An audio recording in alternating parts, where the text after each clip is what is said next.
conference. We are joined by our player of the game, Robert Bolick, and Coach Jong Chico. Gentlemen, 16 winning streak, the longest streak in NLEX franchise history. And Coach, this also marks the start of a tough 3-game stretch. What is it about how your players played today that you like and is a sign of growth and maturity from the team? Alam naman namin na malakas yung Converge. They've been playing so well. So we had to find the extras. Yan, saan namin nahanapin yung extra. Kasi malakas sila umiscore, malakas sila dumipensa. So we just had to find that extras. And the players had, just did their job in finding that extra. Thank you, Coach. Now, Robert, very vocal ka when it comes to being happy for your teammates na lumalabas yung mga laro nila. And Coach John just mentioned about extra. Anong masasabi mo sa lahat ng extra na pinakita niyo as a team that contributed to the win? Yun nga, masaya talaga ako sa teammates ko. Grabe, Cyrus, Tony, Brandon, Bayo. Ibang klase yung pinakita ng mga batang to, rookie, pero yun nga, binibigyan namin sila ng kumpiyansa, binibigyan sila ng kumpiyansa ni Coach. Grabe sila magtrabaho, and sabi ko nga, malakas talaga yung convert, talent-wise. Sabi ko, lagyan na natin ng effort. For sure, mananalo tayo, and credit sa teammates ko, grabe si Bayo, sila Tony. Lakas yung dalawa, Twin Tower talaga, pero tinan mo yung rebounds, dumikit kami. Credit talaga sa dalawang mga big man namin, ibang klase. So, hindi dahil sa kanila, hindi kami nag-6-1. So, sila talaga yung malaking contributor sa team namin. So,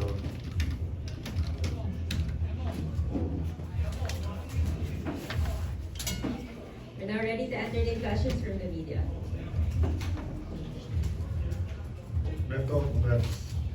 Beto, sabi, yun nga, kinakredit niyo yung mga teammates mo, but during nung time na nag-ahabol yung Converge, ikaw yung tumira ng mga mabibigat na shots eh.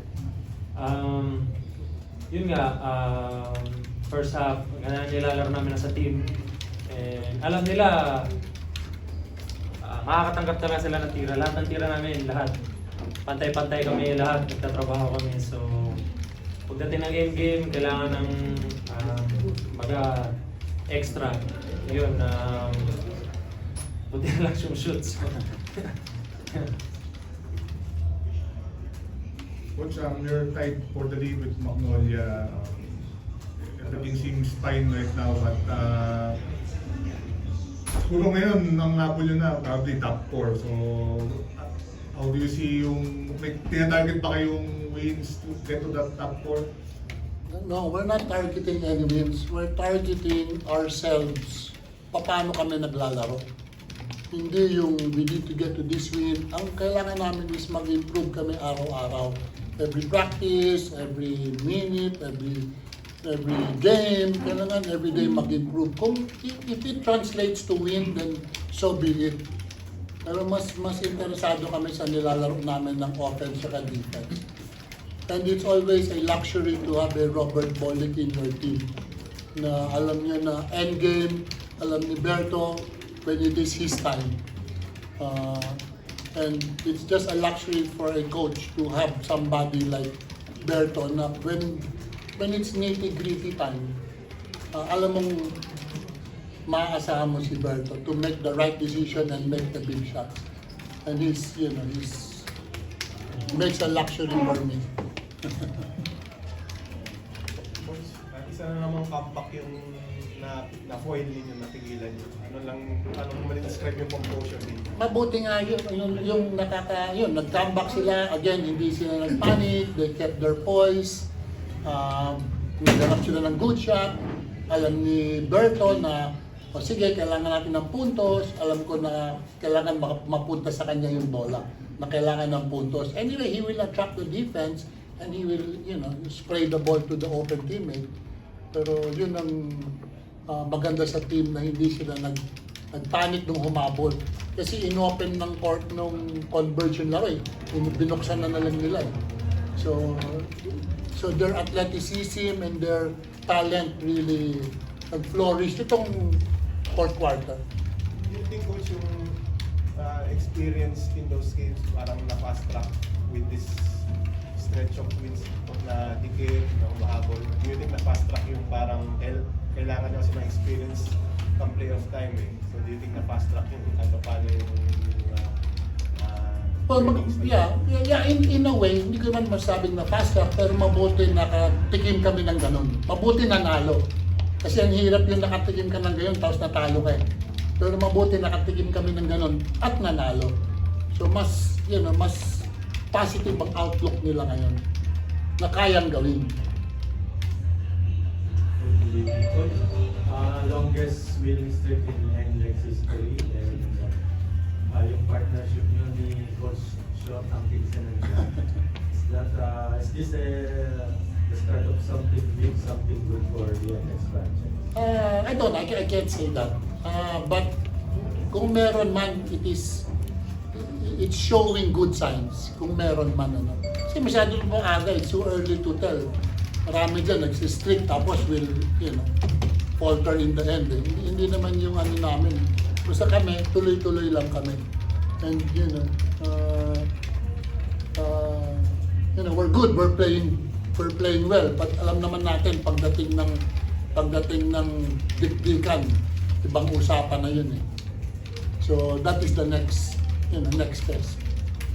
Balik ang pitawan dyan, Coach, pag nag-finals. Pero ano lang yung nasabi ko that you're getting extra help from young rookies like Silas Torres, Brandon Ramirez, Dylan Jean, Nandiyan naman talaga sila eh. Yun nga, yung off-season, dami kami usap ni Coach kung paano namin papagandahin yung team. So credit talaga kay Coach. Sabi niya, dapat hindi lang yung bigyan mo tas tira lang. Bigyan mo rin sila ng kumpiyansa na kaya rin nila mag-bounce, kaya rin nila matake, hindi pwedeng nasa sayo lang lagi. So credit din kay Coach noon, pinuksan niya ako, nanonood rin ako ng NBA games, PBA rin, yung mga nagcha-champion, ano ba yung style nila, kung paano ba sila nag-champion. So sabi nga ni Coach, 9-time champion na si Coach, so, alam niya yung mga kailangan gawin. So sabi ko, sige. Tapos itong nangyayari, so yun credit din sa teammates. So talagang pag tinignan mo yung mga pangalan ng mga teams na hindi sila ganun kasikat, pero pag nakita niyo sila sa practice, grabe sila magtrabaho. So kita mo yung depensa namin, 83 sa team na sobrang lakas na yan. So credit talaga dun sa mga tatapang ng mga batang yan. Talagang wala akong masabi sa mga rookies namin. So hopefully, pag nilalabas din namin yung mga pangalan nila para sumikat at mabigyan din sila ng magandang kontrata. Alam mo yun, nakakatulong din tayo sa kanila. At the end of the day, Kasama ako dun, ha? Sa magandang mamaya kayo nun. para naman, ano ba yan? Para naman, siyempre, di ba, may mga pamilya rin yung mga yun at mga rookie contract, at least kahit pa paano. Masabi na nakakatulong ako sa kanila ng mga tinlaro nila. Medyo may extra income din sila, so malaking ano na rin sa akin. So credit kay Coach, credit sa lahat ng coaching staff namin, sa teammates ko. So masaya talaga ako para sa kanila. Hopefully tuloy-tuloy kami, may laro kami Sunday.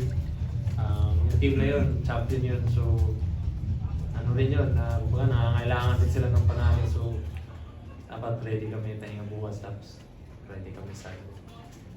Robert, near triple-double in today's game. Kumbaga yung mga numero mo, same din siya from the last conference. Pero na-mention mga extra, diba? Yung mga extra help na nakuha mo ngayon. Kumpara sa last conference until now, na ganun yung numero mo, gano'n naging mas madali makuha yung mga numerong ganito ngayon na may extra help ka na from this rookies? Yun nga, sabi ni Coach, may different way paano kunin yung score eh. Hindi laging one way lang. So kailangan pick your poison, pick your spots. Ngayon, medyo hindi na siya nakakabala last conference. Masyadong mabigat pagod eh. Parang nilalagay ko sa sarili ko. Kaya hindi kami pumasok. So, this conference, yun nga, sabi ni Coach, ganito yung style na laruin natin. And maganda yung nakita namin 6-1. Pero hindi pa kami tapos. Sabi na, layo pa kahit ganito kami. Tapos pagdating ng playoffs, sabi na ako, digdikan, bibitaw ng mga ganito. Maganda yung nakaka-experience mo yung gano'n. Ganto, ilang laro na kami hinahabol, pero yung composure namin, mga big shots ng teammates namin, packs out, rebound, so credit kay Coach. Lahat ito kay Coach talaga, at sa coaching staff management. Okay. Thank you! Thank you, Coach. Thank you very much.